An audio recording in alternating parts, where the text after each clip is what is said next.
Dengan ditingkatkannya status Giselle dan Nobu dari saksi menjadi tersangka, banyak nih yang tanya ke gue. Frans, jadi Giselle ditahan, jadi Giselle dipenjara. Jadi gini,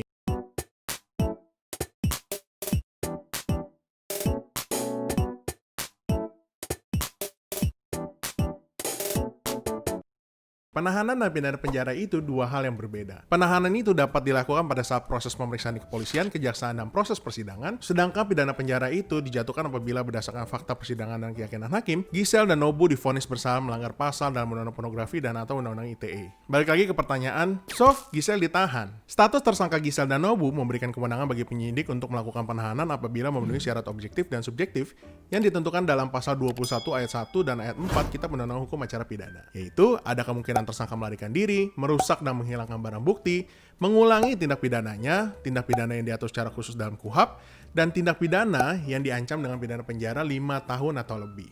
Giselle dan Nobu disangka dengan pasal 4 ayat 1 junto pasal 28 dan atau pasal 29 Undang-Undang Nomor 44 tentang pornografi. Ancaman hukumannya 6 sampai 12 tahun penjara.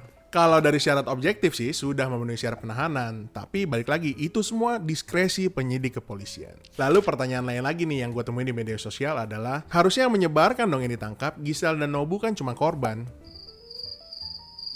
Terkait dengan pornografi, kesusilaan, tindak asusila, dan hal-hal yang terkait dengannya, diatur di Undang-Undang ITE dan Undang-Undang Pornografi. Ada juga sih diatur di dalam Kitab Undang-Undang Hukum Pidana. Mereka menyebarkan, mendownload konten bermuatan asusila biasa disangka dengan Undang-Undang ITE. Meskipun juga diatur dalam Undang-Undang Nomor 44 tentang pornografi. Tetapi Undang-Undang Pornografi biasa digunakan untuk menjerat mereka yang melakukan produksi, membuat, menyebarluaskan konten pornografi, dan biasanya untuk kebutuhan komersil. Kembali ke kasusnya Giselle dan Nobu, tim Save Giselle akan bilang itu kan untuk kebutuhan pribadi, bukan untuk komersil, atau tidak sengaja untuk disebarluaskan. Memang benar sih di penjelasan pasal 4 Undang-Undang Pornografi untuk kepentingan pribadi dikecualikan.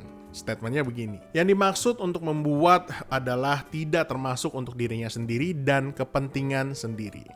Nah, ini nih yang harus dikembangkan oleh pihak penyidik dan juga meminta keterangan ahli. Apakah tindakan yang dilakukan oleh Giselle dapat memenuhi unsur untuk kepentingan sendiri sehingga dapat dikecualikan? Sudah dihapus atau belum videonya? Lalu jika handphone Giselle hilang, apakah ada upaya untuk melaporkan kehilangan handphone tersebut ke pihak kepolisian? Fakta keterangan polisi yang menyebutkan bahwa Giselle yang melakukan rekaman dan di-sharing ke Nobu melalui airdrop saja menurut pendapat pribadi gue sudah tidak memenuhi unsur kepentingan pribadi. Tapi semua balik lagi ke proses penyidikan. Sejak diundangkan tahun 2008, sepenuhnya pengetahuan gue baru ada 3 kasus besar yang melibatkan public figure yang dijerat atau disangka divonis menggunakan Undang-Undang Nomor 44 tahun 2008 tentang pornografi. Kasus Bang Ariel adalah yang pertama, kasus ketiga adalah Giselle dan Nobu, kasus yang kedua adalah kasus chat mesum yang kemarin SP3-nya diperadilankan dan dicabut. Sampai ketemu lagi, bye. Seluruh informasi dan data disediakan di sini adalah bersifat umum dan disediakan untuk tujuan pendidikan dan informasi saja. Dengan demikian tidak dapat dianggap sebagai suatu nasihat hukum. Jika Anda membutuhkan jasa penasihat hukum, dapat menghubungi penasihat hukum terdekat di sekitar Anda.